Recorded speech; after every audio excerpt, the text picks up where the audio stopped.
Does the game freeze even on your powerful computer? Your favorite game has become a piece of crap with status and lags? And you want to give up on everything and go play Valorant? Well, the developers of your favorite game are enjoying life and have forgotten about these problems. You and I, factory workers, will fix all this. I sincerely hope that my optimization will help you solve the problem with status and lags in your favorite game. In front of you are two screenshots from the CapFrameX program before and after my optimization. Frame time recording was done in CS2 game in standard benchmark. In these screenshots, you can see how my frame time, medium and low FPS changed. These metrics directly affect the lag in the game. I would also like to draw your attention to the fact that my frame time, i.e. frame rendering delay, jumped up to 300 milliseconds at some point. This is what can be called a freeze. Such freezes appeared constantly and were very annoying. Also look at how much the FPS increased. Some unreal numbers, right? We will achieve all this by optimizing your computer. Sit back, make some tea, and we're going to have a long talk. A little preface. I am not a pro in this subject, I am a simple user. All information provided is a squeeze from open sources and forums. All my suggestions in the video are put into practice and tested. It will help some people won't, but mostly it will help everyone. So let's get started. First, we need to determine if your CPU frequencies fluctuate under load. Why, you might ask? Because your favorite game doesn't like it when CPU frequencies change frequently, as this leads to unstable frame time, based on my observation. How do you know if your CPU frequencies are jumping under load? To do this, you need to download my archive with programs and install AIDA64. I have attached the link. Run the program and start the test as shown in my program. Run the test for 5 to 10 minutes. Go to the clock tab, i.e. frequencies, and look at the graph.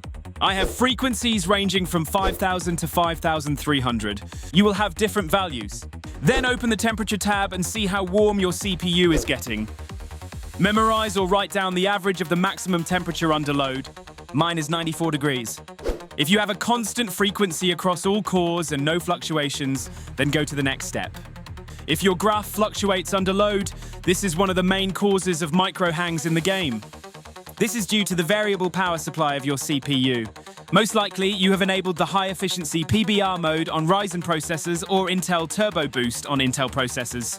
By default, this chip on motherboards is in auto mode. You and I will disable these functions and make the processor frequency constant, because at a constant frequency, there are much fewer freezes in the game, and they are practically not felt. Before we go to the BIOS setup, we need to find out the stable maximum frequency that we will put on the processor. To do this, in the program AIDA64, click on the cache and memory check. Run the check and look here. And write down this value. And round it down to a multiple of 100. I've got 5,300, 5.5. I'm going to write down 5,300. The temperature in test is 94 degrees. I'll write that down as well. Next, we go to the BIOS of your motherboard. In order to open your motherboard BIOS, you initially need to shut down your computer. Then, after you hit the power button, you have to press certain keys depending on the manufacturer of your motherboard.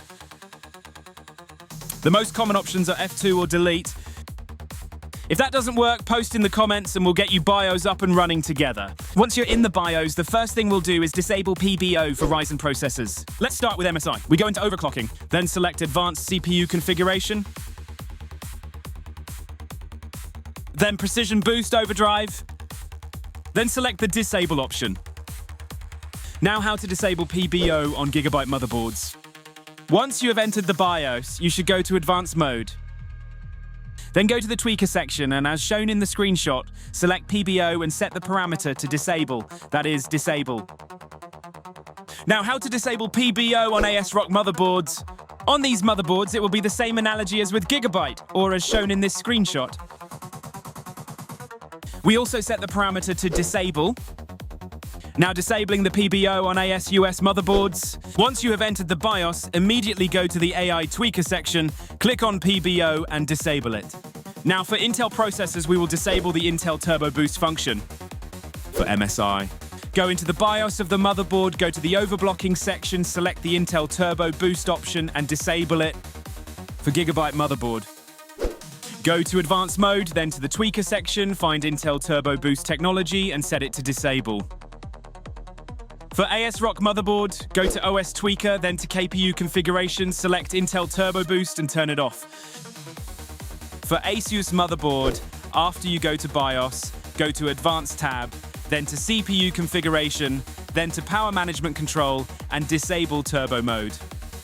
Congratulations, you and I have disabled PBO or Intel Turbo Boost, depending on the manufacturer of your processor. Don't be in a hurry to exit the BIOS. Now we are going to disable SMT or otherwise hyperthreading. For Ryzen processor, this feature is called SMT, and for Intel processors, it is called hyperthreading. How to disable hyperthreading on MSI motherboards? Look at the screenshot. When you open BIOS, go to the overclocking tab, then to the Advanced CPU configuration tab. Then select hyperthreading and disable it. How to disable SMT on MSI? Go to Advanced Mode, then go to OS Overclocking, select Advanced CPU Configuration, find the SMT control line, and disable it. How do I disable hyperthreading on GIGABYTE motherboards?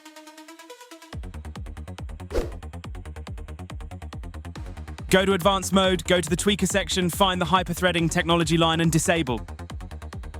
How do I disable SMT on GIGABYTE motherboards? Go to Tweaker or MIT, find the SMT mode line, and disable it. How do I disable hyperthreading on ASRock motherboards? Go to Advanced Mode, go to Advanced or OS Tweaker, look for hyperthreading technology and disable it. How do I disable SMT on ASRock motherboards? Go to Advanced Mode, go to OS Tweaker or Advanced, search for SMT mode and disable it. How do I disable hyperthreading on ASUS motherboards? Go to Advanced Mode, go to Advanced or OS Tweaker, find the hyperthreading technology line and disable it. How to disable SMT on ASUS motherboards? Go to Advanced Mode, go to the Advanced section, find the SMT mode line and disable. Congratulations, you and I have disabled the virtual CPU cores. If you didn't succeed, post your problem in the comments and I'll help you out. And if you did, don't exit the BIOS. Now, the most important thing. Do you remember that I asked you to write down the value of CPU frequency in the cache and memory test in the AIDA64 program? Now, we are going to specify this value. For MSI motherboard in BIOS, you go to Advanced Mode, then go to the OS overblocking section and find the CPU clock ratio line. Important. You specify your value from the frequency divided by 100. I had 5,300. I'm setting it to 53. After that, press Enter. Then press F10 and accept the changes. Your computer will shut down and after a couple seconds it will automatically turn back on. For GIGABYTE motherboard. In BIOS, go to Advanced Mode, then to the Tweaker section, find the CPU clock ratio line and enter the frequency value divided by 100. After that, press Enter, then press F10 and accept the changes. The computer will also shut down and after a couple of seconds will automatically turn on. For ASRock motherboard, in the BIOS, go to the Tweaker section, find the line CPU frequency and write your value. If there is no CPU clock ratio, then write your value divided by 100. Then press F10 and apply the changes. Your computer will shut down and after a couple of seconds will automatically turn on. For ASUS motherboard, in BIOS, go to Advanced Mode. Then go to the Tweaker or Extreme Tweaker section and find the AI Overclock Tuner line. Set it to manual mode. Next, find the line CPU core ratio and set the mode of synchronization of all cores. Next, find the line 1 core ratio limit and indicate your frequency value divided by 100. Then hit F10 and accept the changes. Your computer will shut down and after a couple seconds it will automatically turn back on. But what if your computer doesn't turn on? That's not going to happen. And if it does, unplug your PC, open the lid of your computer case, and on the motherboard, find the CMOS battery. And take it out for 5 to 10 minutes. Then you put it back in, and your computer turns on. All changes in the BIOS are reset. Next, you should disable PBO or Intel Turbo Boost. Disable SMT or hyper trimming as I showed before. And when specifying a constant frequency, specify a value lower by 100 units. If you had 3,200, then specify 3,100. If multiplier, then decrease by 1 unit. For example, if you had 32, then put 31, save, and so on until the system starts up. But I'm 95% sure your system will start without these steps. If it's okay, congratulations. We've set a constant frequency. We've done the basics. Now we are going to check the stability of the system and make sure the frequencies are not jumping. Open up AIDA64. Run the system stability test. Select the stress test for all parts of the PC except the video card. Click Start. Observe. Go to the C-Lock section and you'll see a picture like this. Only your values will be different. Check it out. It's a perfect flat straight line. By the way, my stock Ryzen 7600X out of the box used to warm up to 94 degrees in PBO mode. Now it's not warming up more than 75. That means I still have overclocking potential. But that's good enough for me. Wait 10 minutes of test. If the system didn't shut down, congratulations. If the computer shut down, then go into the BIOS and lower the frequencies by 100. But I assure you, you won't have that happen. I'm sure everything will work the first time. We have done the most difficult part. Now we move on to overclocking the RAM. We will use XMP or EXPO profiles offered by RAM manufacturers. We are not going to overclock the memory manually as it is long and you need to know how to do it. How do I enable XMP or EXPO on an MSI motherboard? In BIOS, you go to Advanced Mode and enable XMP or XMP. You can enable the first way or the second way as shown on the screen. For Ryzen processors, I recommend the EXPO profile for Intel XMP. To select a profile, press Enter, then F10 and accept the changes. Your computer will shut down and after a couple seconds, it will automatically turn back on. How to enable XMP or EXPO on a GIGABYTE motherboard? In BIOS, go to Advanced Mode, then the Tweaker section. In that section, look for Extreme Memory Profile and turn on XMP or EXPO. Then F10 and reboot. How do I enable XMP or EXPO on an ASRock motherboard? In Views, go to Tweaker, then go to DRAM Profile Configuration, then look for DRAM Profile Setting and enable XMP or EXPO. Then F10 and reboot. How to enable XMP or EXPO on ASUS motherboard? In the BIOS, go to Extreme Tweaker or just Tweaker. Then go to AI Overclock Tuner and enable XMP or EXPO. Then press F10 and accept the changes. Congratulations. At this point, you have applied the XMP or EXPO profile. Recommendations? First, choose a profile with a high frequency and see if your system starts. If it does, then test it in games. If everything is good, then leave it at that value. If everything is bad and the system does not start, reset the CMOS battery. Do all the previous changes as in the video and apply another XMP or EXPO profile with a lower RAM frequency, decreasing it until the startup is stable. But I think you will be fine and it will work the first time. We won't touch BIOS settings anymore. Next up will be the software settings. Now we will uninstall the display driver using the DDU program, and then install clean drivers using NV Clean Install program. This point applies only to NVIDIA graphics cards. AMD card owners, forgive me, I haven't used it and don't know how to do it. You can skip this chat.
Now we need to put the video card into MSI mode using the MSI utility program.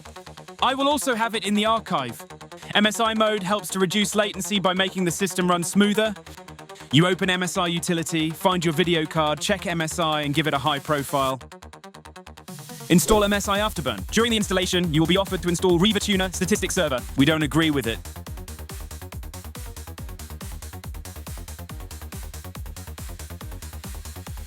After installation, we go to Settings, section Basic, check Run with OS, and put 3 check marks as shown in the video. And set the voltage control to Advanced.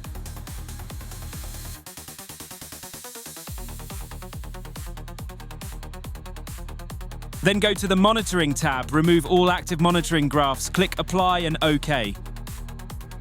Close the program. This program should always run in the background. Don't forget, the most necessary program for overclocking is the process Lasso. In the archive portable version, immediately works without installation.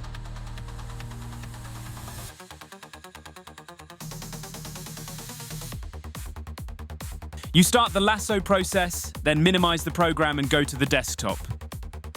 You press Windows plus R and write as shown in the video. Press Enter, find the system device and expand. Find the high precision event timer, right-click and disable it. Next, open the LASSO process. Go to Settings, Service, select System Timer Resolution. A window will open, set the value to 0507. At the bottom, put 2 check marks and click on Set button, then on OK button and restart your computer. After rebooting, open your favorite game, then minimize it. Mine is the CS2 game. Go to the LASSO process, under the Active Processes tab, find the game process and right-click. And do all the actions as shown in the video.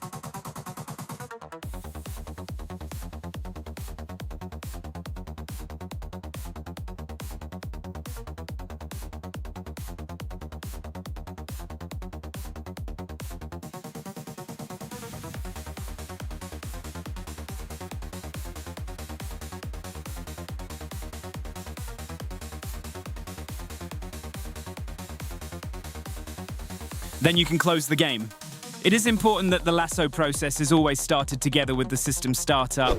Now let's go to the settings in the NVIDIA control panel. Go to adjust the size and position of the desktop. Put scaling in Dodge Game and select scaling on the GPU. Uncheck the box at the bottom, click Apply. Go into adjusting the image settings with View. Choose Custom Settings with a focus on performance. Click Apply. Now go into 3D Settings Management and do as shown in the video.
After all manipulations, open the NVIDIA Profile Inspect file.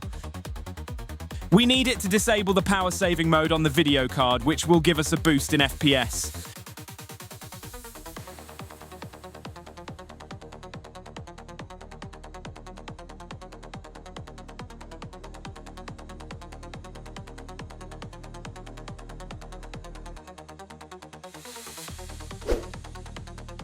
Now open the Win32 Priority Separation 2 folder. Run the program as administrator and select the value 40. Then you can close it.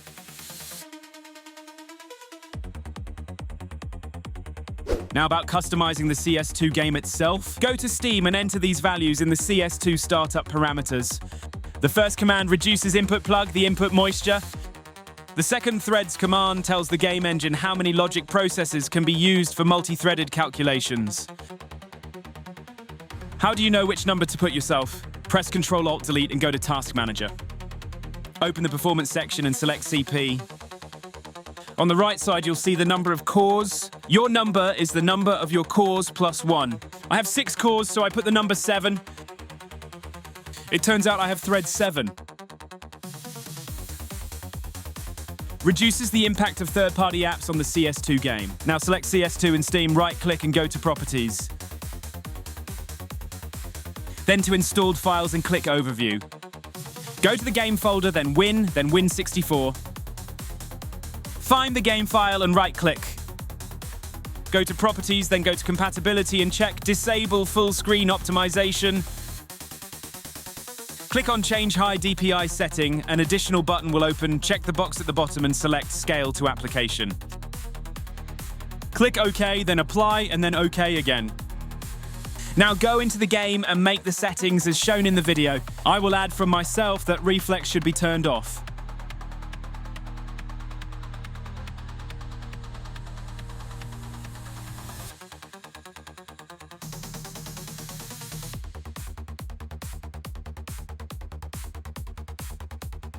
This completes my optimization. I also recommend turning off G-Sync and FreeSync features in monitors for competitive games like CS2, PUBG, and Valorant. If you bro followed all the steps, you'll be surprised with the result. Share your result in the comments, put a like, and share this video with your buddy. Let him get rid of those annoying freezes too. Good luck, bro.